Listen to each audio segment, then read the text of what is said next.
Never react if someone hurts you. My dear friends, I stand before you today to discuss a topic that might, at first glance, seem counterintuitive or even impossible. We're going to talk about the power of not reacting when someone hurts you.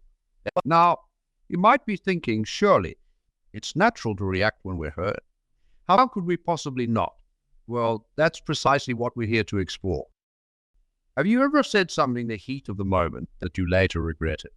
Have you ever acted on impulse when hurt, only to find that your reaction caused more problems than it solved? If you have, then you've experienced firsthand the challenge we're about to discuss. You see, in our world of instant communication and constant interaction, reactions have become almost reflexive. Someone says something hurtful, and before you know it, you fired back a retort. Someone disappoints you, and you immediately express it's as if there's no gap between the stimulus and our response. But what if I told you that in that tiny space between what happens to you and how you respond lies one of the most powerful forces for personal growth and relational harmony? What if, in learning not to react, you could find a strength and peace you never knew you possessed? As we venture into this discussion, I want you to keep an open mind. We'll challenge some deeply ingrained habits, question your instinctive responses, and perhaps even ruffle a few feathers. But I promise you, by the end of our time together, you'll have a new perspective on what it truly means to be strong in the face of hurt. So, let's begin by examining the nature of hurt and reaction. What happens when someone hurts you?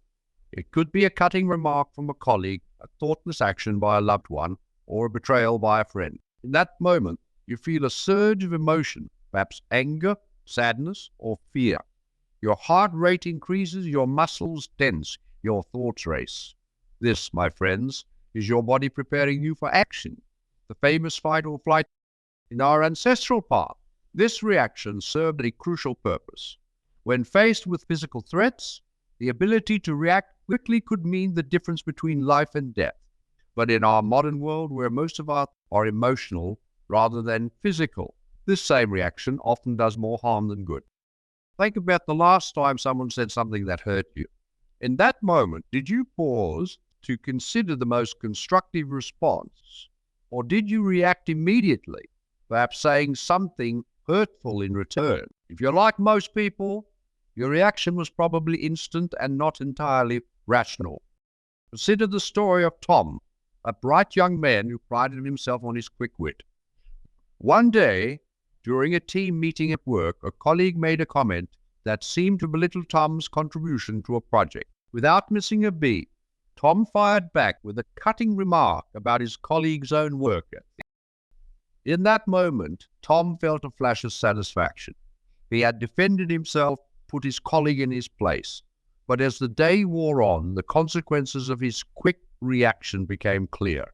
The atmosphere in the office grew. His colleague, feeling humiliated, became uncooperative. Their project, which required close collaboration, began to suffer. Our story illustrates a crucial point. Our immediate reactions, while they might offer a moment of vindication, often lead to consequences that far outweigh any temporary satisfaction. But why is this? Why do we react in ways that often don't serve us well? The answer lies in the very wiring of our brains. You see, your brain is designed to protect you from harm when it perceives a threat. Even an emotional one, it triggers a cascade of physiological responses designed to prepare you for action. Your amygdala, the part of your brain responsible for processing emotions, activates before your prefrontal cortex, the seat of rational thought, can fully assess the situation. In other words, you're built to react before you can fully think things through. This served our ancestors well when confronted with physical dangers, but in our complex social world, it often leads to responses we later regret. So, what's the cost of these immediate reactions? Let's explore that for a moment. When you react instinctively to hurt, several things happen. First, you often escalate the situation. A hurtful comment becomes a heated argument. A minor slight turns into a major conflict. Your reaction, intended to protect you, actually creates more emotional turmoil. Second, Immediate reactions can damage your relationships. In the heat of the moment, you might say things you don't mean or take actions that are hard to undo. Trust built over years can be eroded in seconds by a thoughtless reaction. Third, and perhaps most importantly, reactive behavior robs you of the opportunity for growth. When you react immediately, you don't give yourself the chance to fully process what's happening, to understand the other person's perspective, or to choose a response that aligns with your highest values. Consider the story of Sarah, a woman who prided herself on her strong personality. Sarah believed that the best defense was a good offense, so whenever she felt hurt or criticized, she would immediately lash out. Over time, she noticed that her friendships were becoming increasingly strained. People seemed to walk on eggshells around her, afraid of provoking one of her emotional outbursts. It wasn't until Sarah lost a particularly close friendship that she realized the toll her reactive behavior was taking. Her immediate reactions, which she had always seen as a sign of strength, were actually pushing people away and preventing her from forming deep, meaningful connections. What we often perceive as strength, the ability to react quickly and forcefully, can actually be a form of weakness. True strength lies not in how quickly you can react, but in your ability to choose your response. This brings us to a crucial distinction in the difference between reaction and response. A reaction is immediate, driven by emotion, often unconscious. A response, on the other hand, is thoughtful, chosen, aligned with your values and long-term. Imagine you're sailing a boat. A reaction is like being blown about by every gust of wind at the mercy of the elements. A response is like skillfully adjusting your sails, using even contrary winds to move you in the direction you want to go. So how do you move from reaction to response? The key lies in creating space between the stimulus, the thing that hurts you, and your action. This space allows you to engage your rational mind, to consider the context, to choose a response that serves you. This is where the power of non-reaction comes in. When you choose not to react immediately, you reclaim your power in the situation. Instead of being a puppet pulled by the strings of your emotions or others' actions, you become the puppeteer, consciously choosing your movements. Non-reaction doesn't mean you don't feel hurt. It doesn't mean you suppress your emotions or let others walk all over you. Rather, it means you don't allow that hurt to dictate your actions. You feel the emotion, you acknowledge it, but you don't let it. Think about a time when someone said something hurtful to you, and instead of firing back, you paused. In that pause, you might have noticed the pain in the other person's eyes, or remembered that they were going through a tough time. Maybe you realized that their comments said more about their own insecurities than about you. In that moment of non-reaction, you created space for understanding, for compassion, both for yourself and for the other person. Is the paradoxical power of non-reaction. In choosing not to react, you actually expand your influence over the situation. You maintain your emotional equilibrium, you keep your dignity, and you open up possibilities for a resolution that a knee-jerk reaction would have foreclosed. Consider the story of Michael, a high school teacher who was known for his calm demeanor. One day, a student angry about a poor grade lashed out at Michael in front of the entire class, accusing him of being unfair and incompetent. The class fell silent, all eyes on Michael, waiting for his reaction. But Michael didn't react. He took a deep breath, paused, and then calmly asked the student to stay after class to discuss the matter privately. His non-reaction diffused the tension in the room and prevented the situation from escalating. Later, in their private conversation, Michael learned that the student was under immense pressure from his parents and was struggling with self-doubt. What could have been a heated conflict became an opportunity for understanding and support. When you choose not to react, you create space for something new to emerge. You allow for the possibility of understanding, growth, and positive change. As we pause here in our discussion, I want you to reflect on what we've explored so far. We've examined the nature of hurt and reaction, the costs of immediate reactions, and the power of choosing response over react. But our journey is far from over. In the next part of our talk, we'll dig deeper into practical steps you can take to avoid reacting when hurt. We'll explore techniques for building emotional resilience, and we'll address some common misconceptions about non-reaction. We'll also look at how mastering the art of non-reaction can transform not just your relationships, but your entire approach to life's challenges. So, as we take a brief respite, I encourage you to ponder these questions. When was the last time you reacted in a way you later regretted? What might have happened if you had chosen not to react in that? And most importantly, how might your life change if you could master the art of non-react? Keep these thoughts in mind, for they will serve as the foundation for the next part of our exploration. The path of non-reaction is not an easy one, but I assure you, it is a path that leads to greater peace, stronger relationships, and a deeper sense of personal power. So, let us prepare ourselves to venture further into this challenging, yet ultimately liberating topic. We've explored the nature of hurt and reaction, the costs of reacting impulsively, and the power of choosing response over reaction. Now, let's venture further into this complex topic and discuss how you can practically apply these ideas in your daily life. You might be wondering, how do I actually stop myself from reacting when I'm hurt? Isn't it natural, even inevitable, to react? And you're right to an extent. Your initial emotional response to being hurt is indeed natural and often unavoidable. But what you do with that emotion, how you choose to act or not act in response to it, that's where your power lies. So, let's talk about some practical steps you can take to avoid reacting when someone hurts you. The key lies not in suppressing your emotion, but in creating a gap between the stimulus, the thing that hurts you, and your response. First and foremost, practice the pause. When you feel that surge of emotion that signals you've been hurt, take a deep breath. Count to 10. This simple act can be revolutionary. It gives your rational mind a chance to catch up with your emotional response, allowing you to choose your next move more wisely. Think of it like this. Imagine you're driving a car and suddenly a cat darts into the road. Your instinct might be to swerve sharply, but that could lead you into oncoming traffic. The practiced driver knows to brake steadily. In the same way, the pause allows you to respond to emotional hurt without causing further damage. Next, practice self-awareness. Learn to recognize your emotional triggers and the physical sensations that accompany them. Does your heart race when you feel insulted? Do your palms sweat when you feel betrayed? By becoming aware of these physical cues, you can catch yourself earlier in the reaction process. Consider the story of Emily, a young professional who often found herself in conflicts with her co-workers.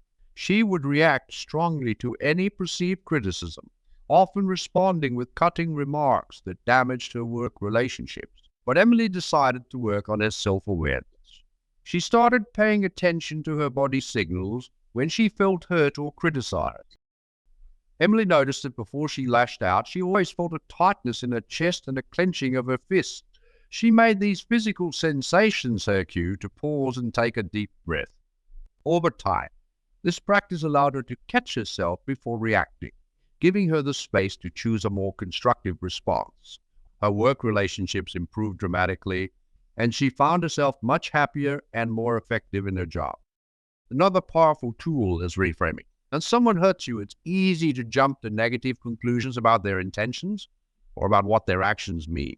But often, these interpretations are colored by our own fears and insecurities. Ask to reframe the situation. Ask yourself, is there another way to interpret this person's actions? Could there be circumstances I'm not aware of that might explain their behavior? For instance, if a friend cancels plans at the last minute, your immediate reaction might be to feel hurt and think, they don't value our friendship. But what if you reframed it? Perhaps they're dealing with a family emergency they're not ready to talk about. Maybe they're overwhelmed at work and genuinely forgot. By reframing, you create space for understanding and compassion, both for yourself and for the other person. Now, let's address a common misconception about non-reaction. Some of you might be thinking, if I don't react when someone hurts me, aren't I just being a doormat? Shouldn't I stand up for myself? This is a valid concern, and it brings us to an important distinction. Non-reaction doesn't mean non-action. It doesn't mean you allow people to treat you poorly, or that you never address issues in your relationships. Rather, it means you choose your actions thoughtfully and intentionally, rather than letting your immediate emotion drive your behavior. Imagine you're playing chess. When your opponent makes a move, you don't immediately grab the nearest piece and move it. You pause, you consider. You look at the whole board and think several moves ahead. Then you make your move, not as a reaction, but as a strategic choice. In the same way, when someone hurts you, non-reaction allows you to see the whole board of your relationship and your life. It gives you the clarity to choose actions that align with your values and long-term interests, rather than just satisfying a momentary emotional need.